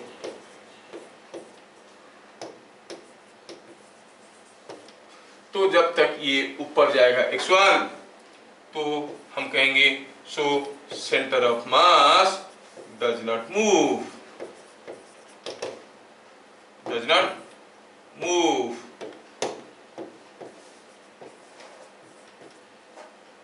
ठीक है, इसका मतलब अगर बैलून ऊपर गया x1, बंदर नीचे गया x2, तो आप कहोगे 3 into x1 is equal to 5 into x2। नहीं, इसका मतलब x1 is more than x2, then who is moving faster? Balloon moves faster, क्योंकि x1 ज्यादा डिस्टेंस जा रहा है। आप कहोगे सर अब बहुत सोचना पड़ रहा है सर, कोई दूसरा तरीका भी है, बता दूं आपको, चाहिए आपको अदर मेथड से? चलिए देखते हैं दूसरे मेथड से। सो इसमें से कंक्लूजन क्या आया? Balloon moves faster, balloon moves faster. इसीलिए तो न्यूटन फास्ट लॉ को नहीं पढ़ाते स्कूल में, क्योंकि सोचना पड़ता है। क्या बस यही करके निपटा देते हैं गाड़ी चलता है तो तुम पीछे की तरफ गिर जाते हो, नहीं? आप भी खुश, गाड़ी वाले भी खुश। In your conventional traditional method, let us solve it and see. अब ये आदमी, ये बंदर क्या है कि ये अब रेस्ट में था बैलून के साथ। Second method for your understanding, तो ये 3G था, ये 5G था, और यहाँ पर कोई बुआयांट फोर्स था, अपथ्रस्ट को B कहो या फोर्स कहो, चलो F था। Here was some force F at equilibrium और एट रेस्ट। आप क्या कहोगे? एट रेस्ट, जब ये रेस्ट में था सिस्टम, तब आप कहोगे F का वैल्यू क्या था? 3G प्लस 5G, है कि नहीं? Is equal to 8G। F कितना है? 80 न्यूटन्स। बंदर ने थ्रेड को छोड़ दिया तो बंदर गिरेगा नीचे। एक्सीलरेशन ऑफ मंकी, अब तो गिर रहा है, कितना है? G in the downward direction. Acceleration of balloon क्या हो जाएगा? It is net force on the balloon by mass. Net force क्या है? थ्रेड को ये छोड़ चुका है, नीचे की तरफ है 3G, ऊपर की तरफ है F। क्या मेरी बात समझ में आ रहा है? It is F minus 3G और मास कितना है? 3। F कितना था? 80G, 8G minus 3G हो गया 5G, 5G by 3 is 50/3, which is काफी ज्यादा है। किससे? G से। G तो 10 है, it is 16 point something आया, मतलब who is moving faster? Balloon moves faster। लेकिन अगर who is moving faster पूछेगा, आप हर चीज को ऐसे करोगे तो it will take time using concept of Newton's first law और rest of center of mass, आप इसको कर सकते हो आसानी से। क्या मेरी बात समझ में आ रहा है? Yes, sir. हाँ, ये बात है कि न्यूटन फर्स्ट लॉ इसीलिए महान बन गया, इसके ऊपर ढेर सारी चीजें बनते हैं। चलिए थोड़ा और आगे बढ़ते हैं। यहाँ पर कोई एक डंडा रखा है, चलो डंडे को थोड़ा प्यार से लेते हैं। ये डंडा है, ये कोई एक डंडा है जो जमीन पे रखा गया है। कैसे रखा है? कुछ मान लो ऐसे करके रखा है। This is what is a डंडा kept on a smooth floor. डंडा is lying on a smooth floor. चलो मानते हैं कि डंडा ऐसा है। अब ये डंडा हुआ यूं है कि इसको हमने किसी एक थ्रेड से ऐसे बांध के रखें। डंडा a uniform bar of length L कुछ ऐसे रखा है और ये एंगल दिया है थीटा। ये क्या है? Smooth floor.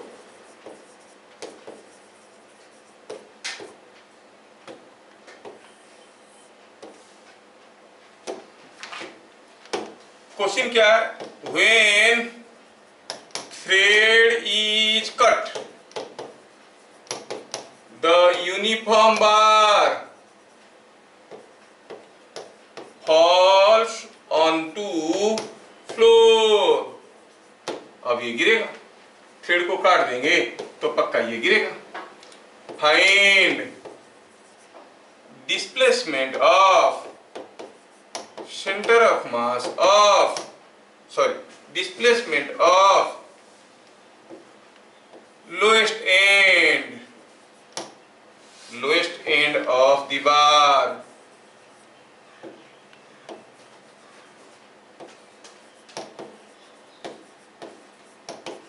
ये बार का लोएस्ट एंड का डिस्प्लेसमेंट क्या होगा? क्या मेरी क्वेश्चन समझ में आ गया? डंडे को इसे स्मूथ फ्लोर पे पकड़ के रखे थे, अब काट देंगे तो गिरेगा बोले लोएस्ट पॉइंट कुछ दूर फिसल जाएगा। किसी टेबल के ऊपर ये एक्सपेरिमेंट करके देखो, टेबल के ऊपर इसको पकड़ो और छोड़ दो, जब तक ये गिरेगा निचला हिस्सा कुछ दूर फिसल जाएगा। कितना फिसलेगा ये पूछा, by what distance the bar fizzles on the floor. आया समझ में? चलो, जब बोला है थ्रेड काटने के लिए तो काटते हैं और देखते हैं क्या हो रहा है। When you cut the thread, the bar will fall. Why? What are the forces acting on it? There is a normal reaction. There is a weight acting at the center of gravity. Only two forces acting.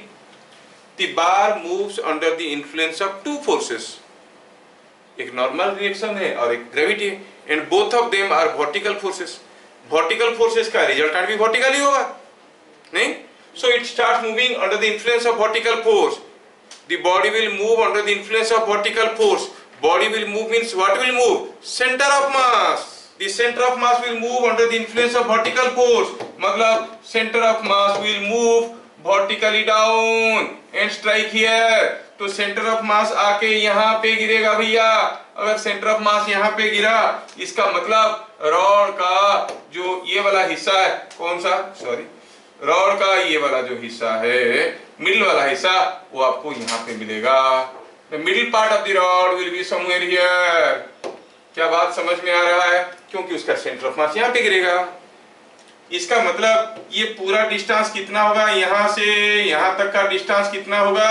अगर पूरा rod का length L था तो ये हो जाएगा L/2, होगा कि नहीं होगा? जबकि पहले ये डिस्टेंस था कितना? पहले ये डिस्टेंस था कितना? कौन सा डिस्टेंस? ये L/2 है और ये थीटा है, तो ये था L/2 cos थीटा। तो कितना फिसल गया है? x। क्या है वो x? L/2 minus L/2 cos theta. क्या मेरी बात समझ में आ रहा है? तो कितना फिसलेगा? L/2 minus L/2 cos theta. समझ में आ रहा है? ठीक है। तो क्या लिखें यहाँ पे? हम कहेंगे कि the bar falls by vertical forces. Bar falls by vertical forces. So center of mass moves vertically down. तो पॉइंट P जो है वो आके P' पे मारेगा।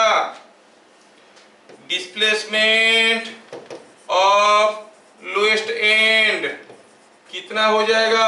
ये अभी L/2 है, पहले था L/2 cos theta. L/2 minus L/2 cos theta is L/2 into 1 minus cos theta. समझ में आया क्या? कितना दूर फिसलेगा कौन? The lowest end. It will be फिसलिंग by a distance L/2 into 1 minus cos theta. क्या बात समझ में आ रहा है? yes, ये बात न्यूटन्स फर्स्ट लॉ का इनर्शिया ऑफ रेस्ट वाला कंसेप्ट को हम लोग थोड़ा थोड़ा अभी देख लिए। अब हमें देखना है inertia of motion, the property by virtue of which it maintains its state of rest और ऑफ यूनिफॉर्म मोशन। नहीं, जिस प्रॉपर्टी के कारण centre of mass constant velocity में चलते रहता है उसको हम कहेंगे इनर्शिया ऑफ मोशन। ठीक है? ठीक।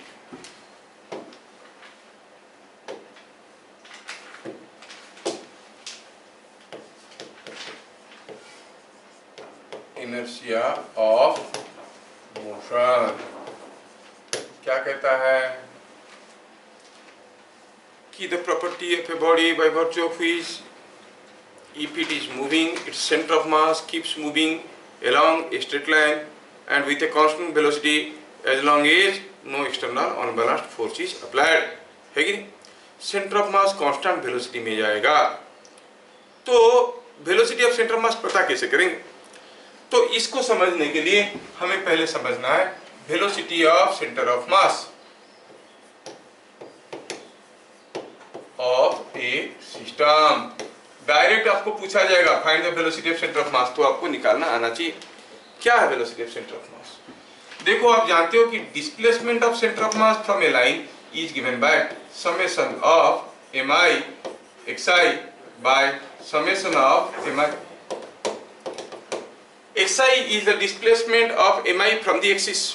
If I differentiate both the sides, तो ये क्या है, इनफैक्ट ये है m1 x1 plus m2 x2, दोनों तरफ को डिफरेंशिएट कर देंगे, इधर आएगा dx/dt, ये कांस्टेंट है बाहर आ जाएगा, m1 dx1/dt plus m2 dx2/dt and so on. तो dx/dt क्या हो जाएगा, dx/dt is rate of changing displacement of center of mass, that will be summation of mi dxi/dt by summation of mi, मतलब it is m1 v1 plus m2 v2 plus whole divided by summation of mi means m1 plus m2 plus ये। तो this is what is nothing but velocity of center of mass। Newton ji महाराज ने 3 law नहीं बताया, लोगों को समझ में नहीं आया तो टुकड़ा टुकड़ा करके बताया, ठीक है, वो कभी नहीं बताया मेरा फर्स्ट लॉ ये है, मेरा सेकंड लॉ ये है, मेरा थर्ड लॉ ये है, लोगों को समझाने के लिए। इसी में से सारा चीज निकल के आएगा और आगे चल के देखेंगे बहुत ही पावरफुल लॉ है फिजिक्स में, law of conservation of momentum. It is the most powerful law, लेकिन उसके पीछे किसी साइंटिस्ट का नाम नहीं है। सारे लॉ के पीछे किसी का नाम होता है, लेकिन उसके पीछे किसी का नाम नहीं है, क्योंकि ये सब न्यूटन लॉ के अंदर से बाई प्रोडक्ट निकल रहे हैं, यहीं से आएगा। इसको इधर ले लो, m1 v1 plus m2 v2 everything is a constant, momentum conserve रहेगा, total mass multiply to velocity of centre of mass is a constant. कब, जब कोई एक्सटर्नल फोर्स नहीं आ रहा है, velocity of centre of mass constant रहता है, मतलब m1 v1 plus m2 v2 everything is a constant. सब न्यूटन लॉ की ही बाई प्रोडक्ट है, लोग इसको समझते नहीं है, तो और बहुत सारे छोटे मोटे तुक्के देके बताया गया, समझ में आया। हमारे स्क्रिप्चर में भी वही है, जो हाईएस्ट थॉट है लोगों को दिया गया, वो समझ में नहीं आया तो बहुत सारा भगवान बना के लोगों को समझाने की, ये गणेश जी, ये सरस्वती जी, इनका पूजा करो, ये लक्ष्मी की पूजा करो, पैसा मिलेगा, इनका पूजा करो, ये मिलेगा, ऐसे करके तुक्का मार के ले रहे हैं। ऑब्जेक्टिव क्या है, to understand the main theme, जो कि लोगों को एक बार में समझ में नहीं आता। वो क्या है, यू आर गॉड, मैं भगवान हूँ, मैं किसको मांगू, फिर खुद को मांगू, यस यू आर गॉड, ये लेकिन फीलिंग में नहीं आता है, तो इधर करो उधर करो, ऐसे करते करते लेके आते हैं, समझ में आ रहा है। It's the only religion in which there is no godhood. Veda हमारा सबसे बड़ा स्क्रिप्चर है, किसी में किसी भी लफ्ज में कहीं भी भगवान का वर्ड नहीं है, उसमें नो गॉड। जो पढ़ते हैं वो जानते हैं, लिखा है, अल्टीमेट स्टेटमेंट है, गुरु कहेगा कि यू आर गॉड, चेला कहेगा यस आई एम गॉड। तत्त्वमसि, वो बोलेगा यस अहम ब्रह्मोस्मि, I am god. This the आखिरी स्टेटमेंट, नो अदर गॉड्स, लेकिन बाकी सब तो बनाया गया है लोगों को समझाने के लिए, समझ में आया। धीरे धीरे धीरे धीरे करके लेके जाए। खैर, ये चीज जो है हमारा VCM, velocity of centre of mass of A system of masses, ये आता है कैसे, m1 v1 plus m2 v2 plus something divided by m1 plus m2 plus m3 and so on. समझ में आया, ठीक है। मतलब अगर मैं आपको 2 छोटे छोटे केस देता हूं, तो क्या आप मुझे हर केस में बता सकते हो what is velocity of centre of mass, find VCM का मैग्नीट्यूड पूछा है, चलो ठीक है, मैं आपको एक केस देता हूं। यहाँ पे दिया है कोई एक 3 kg का मास है, और ये 3 kg का मास इधर जा रहा है 2 मीटर पर सेकेंड में, और इधर एक 4 kg का मास है, ये मान लो कि इधर जा रहा है से 1 मीटर पर सेकेंड में। आपको बताना है वेलोसिटी ऑफ सेंटर ऑफ मास का मैग्नीट्यूड क्या है। इट इज ए 3 kg मास। दूसरे केस में ये है कोई 3 kg का मास है, ये 3 kg नहीं, ये 2 kg का मास है, सॉरी ये 2 kg का मास है, ये इधर जा रहा है 3 मीटर पर सेकेंड में, ये कोई एक 4 kg का मास है, और चलो मानते हैं कि ये इधर जा रहा है 2 मीटर पर second. Now in each case you have to find out the velocity of center of mass, not only that, the magnitude. Simple है, हम कहेंगे VCM पहला केस में is m1 v1 plus m2 v2 by m1 plus m2, है कि नहीं, ये formula है। m1 3 kg, v1 2 मीटर पर सेकेंड, इधर को जा रहा है तो पॉजिटिव ले लेते हैं, प्लस m2 4 kg, उल्टा जा रहा है 1 मीटर पर सेकेंड में, चलो लिखते हैं -1। क्या मेरी बात समझ में आ रहा है? हाँ हाँ ठीक है, bye m1 plus m2, m1 plus m2 कितना हो गया, 3 प्लस 4। क्या मेरी बात समझ में आया? इट इज 6 - 4 इज 2/7 मीटर पर सेकेंड। दूसरे केस में m1 v1 हो गया 2 kg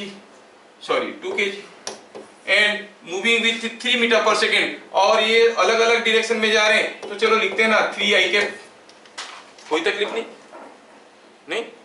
4 kg is moving with 2 j cap by 2 plus 4 it is 6 i cap plus 8 j cap by 6। और अगर आपको मैग्नीट्यूड पूछा गया तो आप कहोगे इसका मैग्नीट्यूड निकाल दो, 6 का स्क्वायर 8 का square whole double by 6 is 10 by 6 is 5 by 3 metre पर सेकेंड स्क्वायर, मीटर पर second. The velocity of center of mass is 5 by 3 metre पर सेकेंड। क्या बात समझ में आ रहा है? Yes, yes.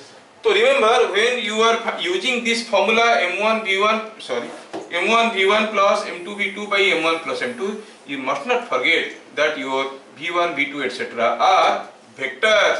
Use them vectorially to get the velocity of center of mass. Interesting part ये है कि मान लो कि ये सिस्टम, मान लो कि ये बॉल, ये जो ब्लॉक है यहां से चल रहा था और ये इधर से जा रहा था। अब वेलोसिटी ऑफ सेंटर ऑफ मास कितना था? 5 by 3 मीटर पर सेकेंड।